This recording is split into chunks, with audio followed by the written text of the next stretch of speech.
So what mystery is this that the Battleship Texas holds? What system did she have that she no longer has?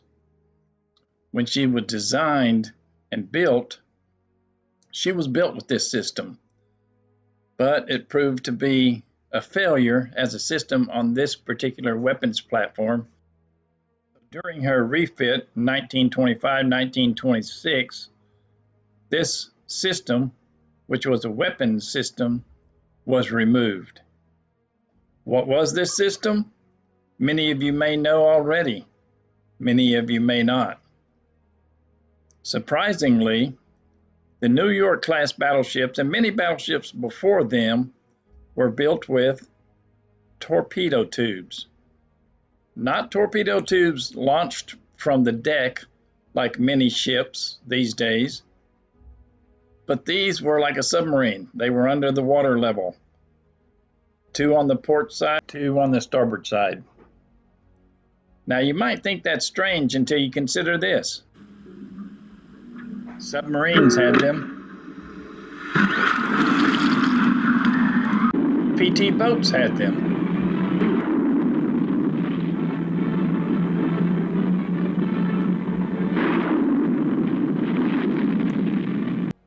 Aircraft even had them.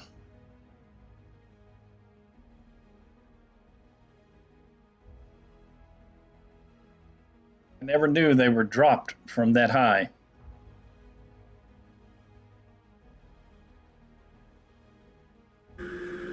Modern ships have them.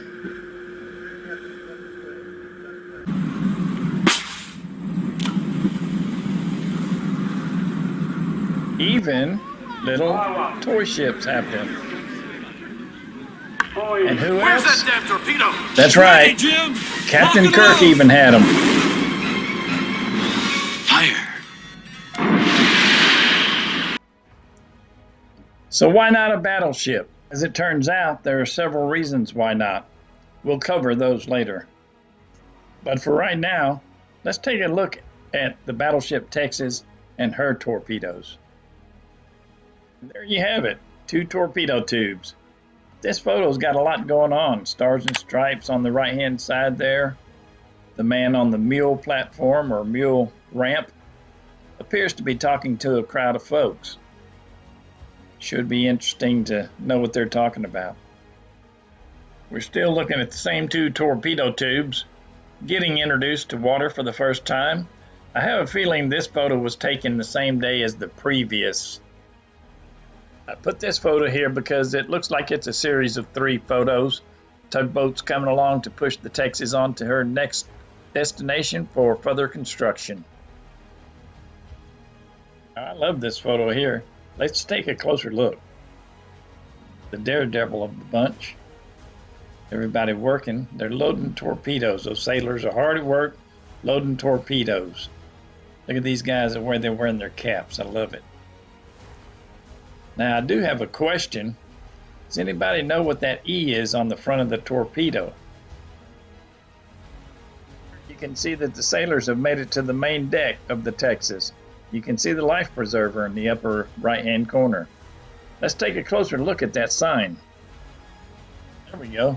Now that looks like a checklist to me. Somebody that knows more about it than me, and that would be almost anybody.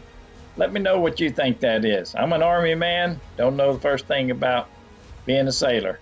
So if you've been in the Navy, especially if you're a submarine or a torpedo guy, let me know what that is, but it sure looks like a checklist to check those things in before putting them below decks. Looks like here they're running through that checklist, if that's indeed what it is. I don't know for sure, but I'm going to assume that guy to the left that barely is in the picture is reading off the checklist. The 2 gentlemen at the front of the torpedo are doing the checklist, and the gentleman standing to the far right is watching them and verifying that they're doing the checklist correctly. That's all just a guess, but that's what the picture looks like to me. All right, checklist all done. Time to move the torpedoes under decks. You guys correct me if I'm wrong, and I may very well be, but I'm going to take guesses on these guys here. The guy at the front of the torpedo looks like he's wearing a different uniform, so his job Must be something to do with safety of the torpedo or the warhead. Although I'm not sure the warheads are actually mounted inside the torpedoes at this point. The two sailors, they're just the grunts. They're doing the heavy work of moving. Knowing the loading process of the 14-inch guns and that it's not very automated, it's more muscle driven. I assume that this process is more muscle driven than automated as well. Now, to the right, we have an officer, probably a safety officer, just to keep an eye on the movement of the torpedo, make sure nothing goes wrong. Now, that's what I see in this photograph. I could easily be wrong. You guys tell me what y'all see. Exactly where were the torpedoes stored on board? Let's take a look at the diagram. Surrounded by a bunch of other explosives. Very dangerous end of the ship. One more reason that I think that the men and the women who served in World War II were extraordinary individuals. During a refit in 1926, the torpedo tubes were removed. That is the same refit where all the anti-aircraft weapons were installed. The Texas was basically a test platform for not only anti-aircraft weapons, but also for radar and multiple other things that were being worked on at that time. The tubes were removed for several reasons.